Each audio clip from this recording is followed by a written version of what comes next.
ముందుగా మీరు డిఎస్ఓగా, యాంకర్గా, టీచర్గా ఈ మూడాటిని ఎలా కోఆర్డినేట్ చేస్తున్నారు? మీరు అడిగిన క్వశ్చన్లోనే కోఆర్డినేషన్ ఉంది.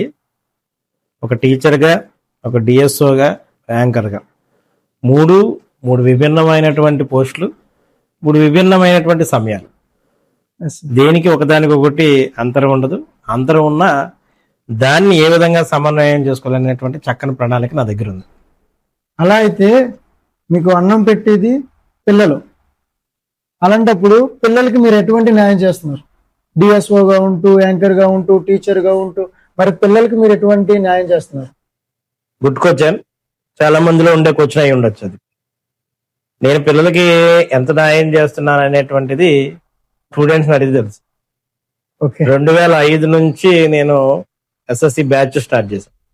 అంతకుముందు 2002లో కూడా స్టార్ట్ చేయడం జరిగింది. సుమారు 20 years ఆఫ్ మై సర్వీస్.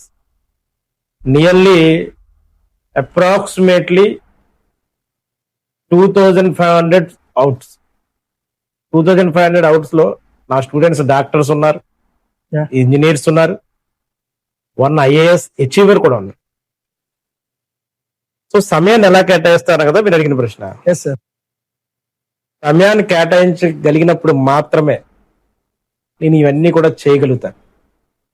ఎందుకంటే ఈరోజు సమాజం ఏమీ కళ్ళు మూసుకులేదు. నేను పిల్లలకి న్యాయం చేయలేకపోతే ఖచ్చితంగా తల్లిదండ్రులు అడుగుతారు. ఈరోజు నువ్వు నా స్టూడెంట్గా. అవును, తప్పకుండా. నీకే తెలుసు కదా. అవును సార్. చాలా మంది పేరెంట్స్ కి నచ్చే టీచర్ జీవీఎస్. ఆల్ రైట్, ఈ మాటనైతే నేను ఒప్పుకుంటాను కంపల్సరీ. ఎందుకంటే జీవీఎస్ గారు ఉన్నారు, మా పిల్లలు ఇక్కడ జాయిన్ చేయాలి అన్న పేరెంట్స్ చాలా మంది ఉన్నారు. మీరు క్వశ్చన్ అడిగారు, అన్నం పెట్టేది పిల్లలు కదా, వాళ్ళకి ఏ విధంగా న్యాయం చేస్తున్నారు అని. నిజమే, నా 5 ఏళ్ళు నోట్లోకి వెళ్తున్నాయంటే అక్కడ స్టూడెంట్స్ ఉండబట్టే. నా 5 ఏళ్ళు నాకు అన్నం పెట్టినటువంటి నా స్టూడెంట్ ని నేను ఏ విధంగా డెవలప్ చేయాలనేటువంటిది నాకు చక్కని ప్రణాళిక ఉంటుంది. నేను ముఖ్యంగా మీ అందరికి హాలిడేస్ ఉంటాయేమో, జీవీఎస్కి హాలిడేస్ ఉండవు. జీవీఎస్ నమ్ముకున్న స్టూడెంట్స్కి హాలిడేస్ ఉండవు. ఎందుకంటే నేను ఉదయం 8 గంటలకు పెడతాను క్లాసు, 8 గంటలకు పిల్లలు వస్తారు. సాయంత్రం 5 గంటలకు పెడతాను క్లాసు, ఉంటారు. సెలవు రోజుల్లో రమ్మంటారు, వస్తారు. ఆ విలువైన సమయాన్ని వాళ్ళకి ఆ విధంగా కోఆర్డినేట్ చేస్తారు. ఉదాహరణకి మీరే ఉన్నారు, నా దగ్గర 10th క్లాస్ చదివి దగ్గర 5 years అయింది కదా. నేను న్యాయం చేయకపోతే ఏ టీచరు ఏ స్టూడెంట్ గుర్తుండడు కదా. ఇప్పటికీ కూడా మీ బ్యాచ్ లో చాలా మందిని చూస్తాను నేను. మిమ్మల్ని కానీ, నాగేంద్ర కానీ, సూర్య కానీ, నేను వస్తున్నప్పుడు మీరు వెళ్ళే బండి కూడా దిగుతారు.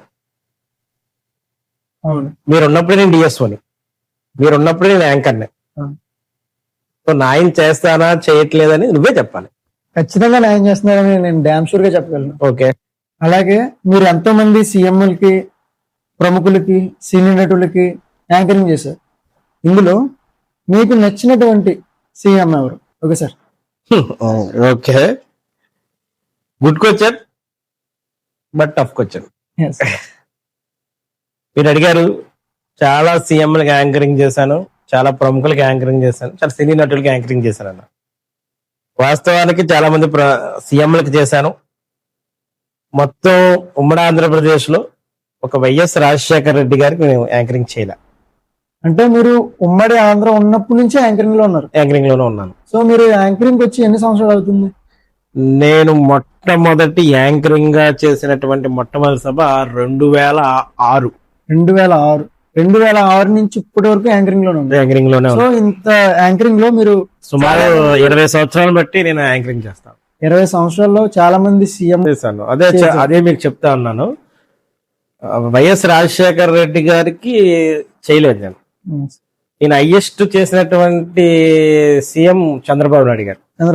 చంద్రబాబు నాయుడు గారికి నేను దగ్గరగా 12 సభలకు నేను యాంకరింగ్ చేశాను. చాలా గర్వంగా చెప్పగలను. నేను ఉమ్మడి జిల్లాలో అవి అంటే ఇప్పుడు కోనసీమగా డాక్టర్ బిఆర్ అంబేద్కర్ కోనసీమగా మారిన తర్వాత కూడా సీఎం గా చంద్రబాబు నాయుడు గారు జిల్లాలో 15 సార్లు వస్తే 12 సార్లు నేను యాంకర్ చేశాను. చాలా ఆశ్చర్యకరమైన విషయం ఏంటంటే 3 సార్లు మిస్ అయ్యాను కదా, అవును సార్. 3 సార్లు 2 సార్లు నేను దగ్గరగా ఉండే ప్రదేశాల్లోనే మిస్ అయ్యాను. ఎలా ఎందువల్ల అంటారు? ఇప్పుడు రామచంద్రపురంలో గౌరవ ముఖ్యమంత్రి వర్యులు అప్పట్లో చంద్రబాబు నాయుడు గారే 2013 ఎస్ సార్. 2013లో చంద్రబాబు నాయుడు గారు చేశారు. అంతకు ముందు 2010లో ఇక్కడ సీఎం గా ఆయన రావడం జరిగింది. అప్పుడు రామచంద్రపురం విఎస్ఎం కాలేజ్ లో జరుగుతున్నప్పుడు 2 యాంకర్లు ఉన్నాం, నేను ఇంకొక ఆయన యాంకర్ ఉన్నాం. అప్పుడు ఆయన మెయిన్ యాంకర్ కింద నన్ను కల్చరల్ యాంకర్ కింద పెట్టారు. ఓహో. అంటే నేను చుట్టుపక్కల కనబడే వాళ్ళకి చాలా సామాన్యంగా కనబడతా. అవును, నిజమది. దూరపు కొండలు నునుపు. మీరు చాలా ఆశ్చర్యకరమైన విషయం ఏంటంటే మీరు యాంకర్ గా మీరు అంతా చేస్తున్నారు కానీ హైయెస్ట్ సభ నేను కాకినాడలో చేశాను. కాకినాడలో, మన కాకినాడలో. హైయెస్ట్ సభలో రాజమండ్రిలో చేశాను. ఓకే. హైయెస్ట్ సభలు అమలాపురంలో చేశారు. ద్రాక్షారామ రామచంద్రపురం చుట్టుపక్కల చేసే సభలు వీటితో కంపేర్ చేసుకుంటే తక్కువ, కాకపోతే మంచి సభలు.